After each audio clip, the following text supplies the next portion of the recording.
So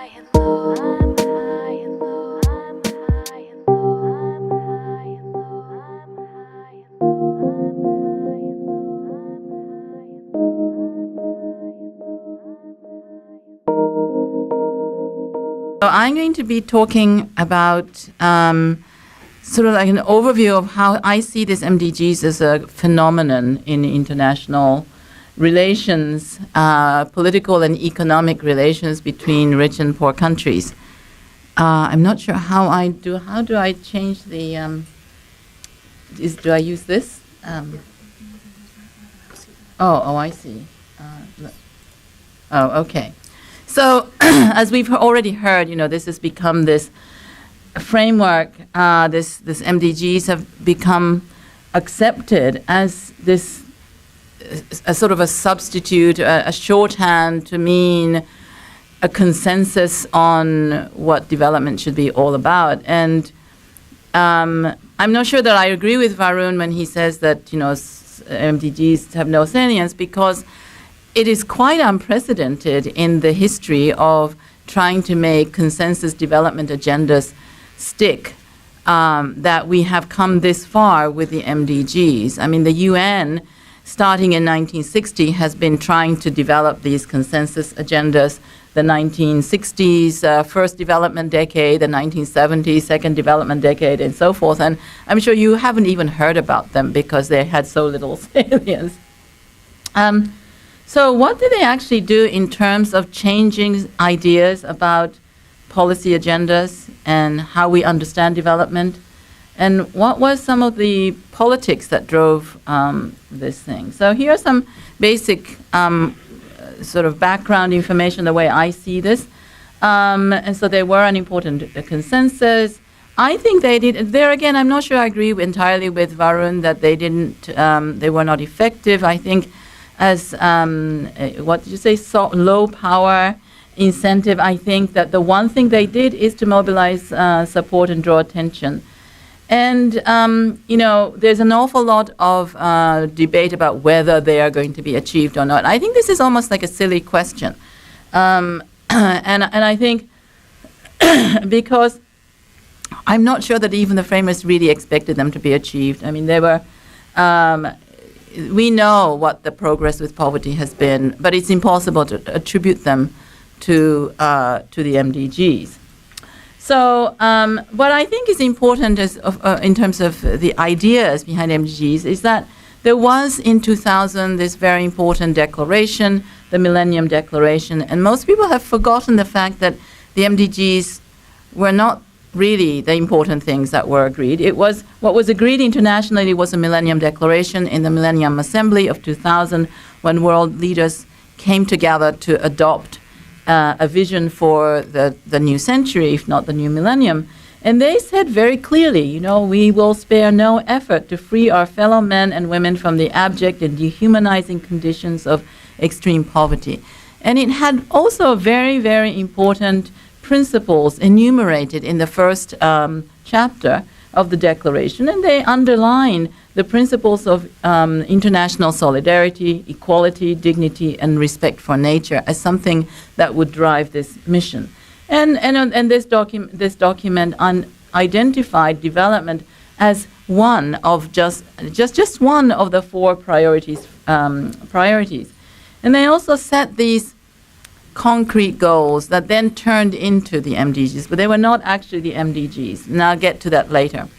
The problem is in the intervening period, I think we've learned an enormous amount about the numerous flaws that were in the MDGs as they were specified. I mean, we've heard a lot about, the problems of accountability, that they were not designed to hold anybody to account. But I look at it in a slightly different way, I think. I mean, as in purely sort of economic terms, they're simply not a reliable framework for evaluating development process. And many people have written about that. I mean, the way in which that they were defined were inconsistent. There was no consistent methodology. Easterly has written about that. As I have already mentioned in the little conversation earlier this morning, there are hideously biased against the countries that are starting very low, the poorest of the countries that need these goals most. And moreover, they are set at levels that are historically unreasonable to achieve by historical standard. So it's really setting poorest countries up for failure. And more important, I think they can also distort national processes and priorities, because here you had this gathering in New York deciding for the entire world, for Burkina Faso and Maldives and different parts of India and China, exactly what that one-size-fits-all plan is. I mean, this is sort of an absurdity if you think about it. It's almost like Soviet central planning that tells each factory what to produce. Well, here's a General Assembly that told each country what pace of social progress they should make. We know that development planning should not take place in that way. I mean, this just really, and so the development planning, resource allocation, the way that you plan public investments, and a multitude of other things is not to be done by somebody sitting in New York and doing it for the whole world. It goes, it is, we know that you do it from a more bottom-up process and a technically robust process. Now, the other problem, the main problem I have with the MDGs is that they are incredibly narrow in scope, and that's another way of saying this is a simplification, an absolute simplification of the vision of development and the social objectives of the future. And this is a very clear why this happened. I mean, we know, for example, that there are an awful lot of things that are left out of the MDGs, like employment, like equality, like climate change, like democratic governance, like security, global governance, many, many other things. There are also, no time-bound quantitative targets for Goal 8, we know that. They are inconsistent with some human rights standards. But most of all, they are sort of a simplification of what we have understood in the 1990s as a process of development. Even the 2000 World Bank the World Development Report published by the World Bank, not the human development, but by the World Bank, says, what do you need to do for poverty reduction, empowerment, opportunity, security. It was not simple formula of social investments and employment creation, which was the sort of the agenda of the 1970s and 80s. By 2000, a lot of thinking and analysis about development and poverty reduction made very clear that the process of poverty reduction was a sort of a transformative process. It had a lot to do with people's agency, opportunity. It had a lot to do with security. This sort of a complex thing, and none of those things were in the MDGs. And one simple reason why this is I think Gilad mentioned at the very beginning that you had this sort of global conferences of the 1990s that set up a sort of vision and an agenda, and they kind of synthesized and summarized everything. So you had in Beijing in 1996 a very wide participative consultation about women's equality and development. Well, there was a 13-point platform adopted at Beijing, very broad about, equality at work, equality in political participation, domestic violence, all sorts of things. Well, there is only one target initially that was adopted. That is equal enrollment in primary and secondary schools. And so this extreme narrowing down of the agenda, this transformative agenda into these silly goals, sort of ended up kind of dumbing down the whole development vision. And I think this is really a serious problem. And why did that happen? It's because nobody who was, formulating the MDGs ever thought that these goals would be taken so seriously, They were set as monitoring indicators. They were not set as priority objectives, important social objectives. They were set as kind of, a set of certain indicators you might use to monitor progress. And these are two very different things. And, there is this flaw about this ambiguity about whether they should be applied at the national or the global level as well. So how did this happen? Now, what were the politics that produced these goals? I think this was an attempt in the international community to build consensus and go over the divides over structural adjustment, Washington consensus in the 1990s, because 1990s was a period of decline in support for aid. Therefore, development ministers, I'm sure this is true in Canada, in the US, everywhere, Claire Short in the UK, faced this problem that they wanted to have increase in development budgets, but they were faced with a development community of NGOs, politicians, academics, all fighting over the appropriate policy approaches, right? And so you couldn't sort of unanimously join together in fighting for more aid if you had disagreement within. And so it was very convenient to have this nice set of things that no one could disagree on and get agreement on it. And, of course, there were other things like that the UN was very keen on reclaiming global leadership on development discourses. And it was, and there again, I mean, I think Varun does sort of the glass half empty story by saying that they had no salience, because compared to reading, poverty reduction proceeds through economic growth, and is it trickle down, blah, blah, blah. I mean, putting every child in school was a pretty salient kind of a message. So I think this was not a bad message.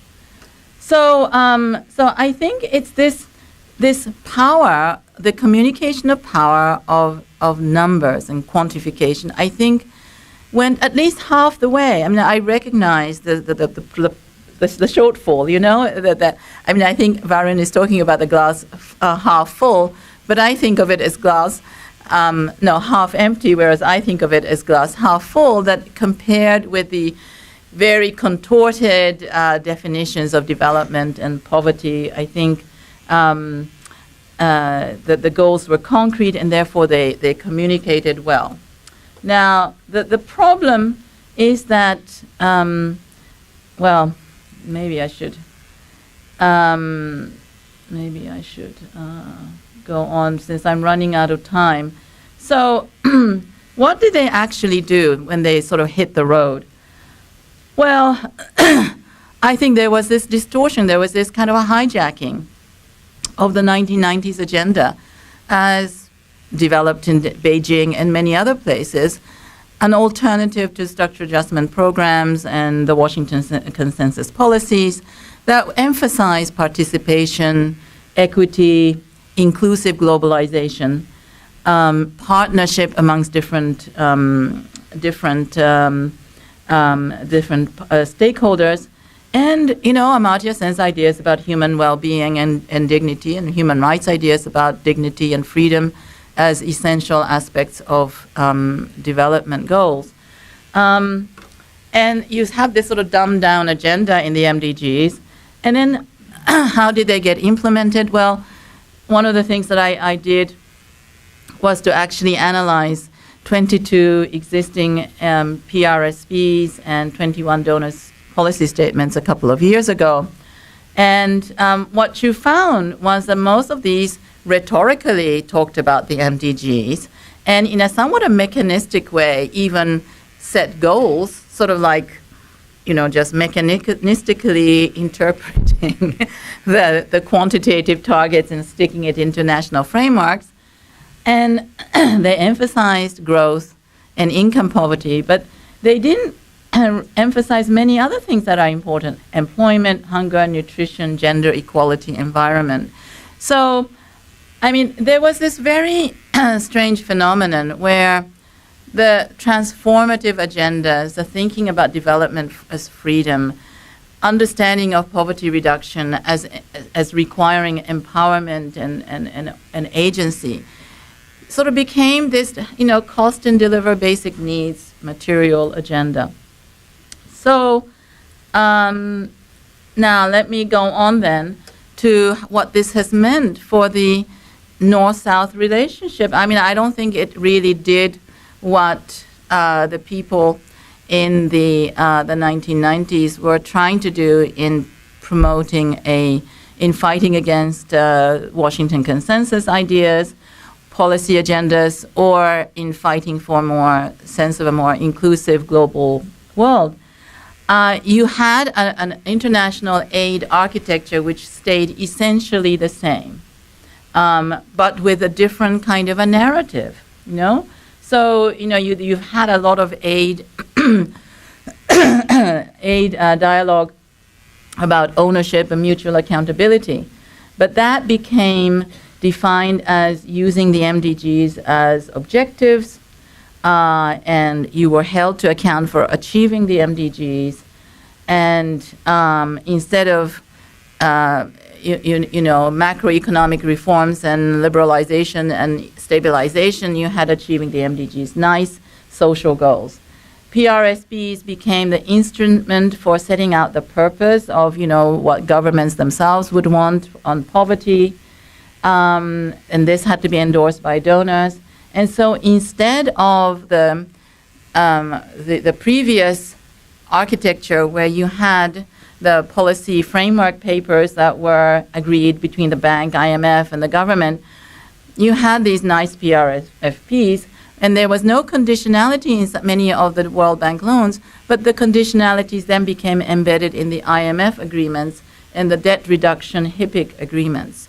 So you basically had the same elements of the Washington consensus policies, the policy reform conditionalities for financing and national policy frameworks, but they were given different names and slightly different authorship and different sort of instruments. So I am out of time. So what I just want to, I want to emphasize is that when we talk about global goals, they are a policy instrument. They are, as Varun said, an international policy instrument that create incentives with low power.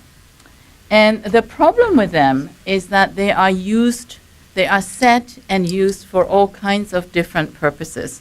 They were set, I believe, for the purposes of communicating, for increasing that, as an incentive policy for people to take action in diverse ways. Some people, starting with Jeff Sachs, interpreted them as planning targets, that they had to be absolutely achieved in every single country in the world, and then the people, the government should be held accountable to achieving them. And then, so then you expose all of the contradictions. And then some of them are used as monitoring framework for tracking progress. And I just want you to know that the MDGs were introduced in 2001 in the Secretary General's report for the implementation of the Millennium Declaration, and that they were introduced for the purposes of harmonizing reporting. MDGs were never initially an international agreement. They were introduced by technocrats to harmonize reporting for monitoring progress in implementing the Millennium Declaration. But somehow they have taken a life of their own, and and they have become these kind of normatively defined important ethical goals. Thank you.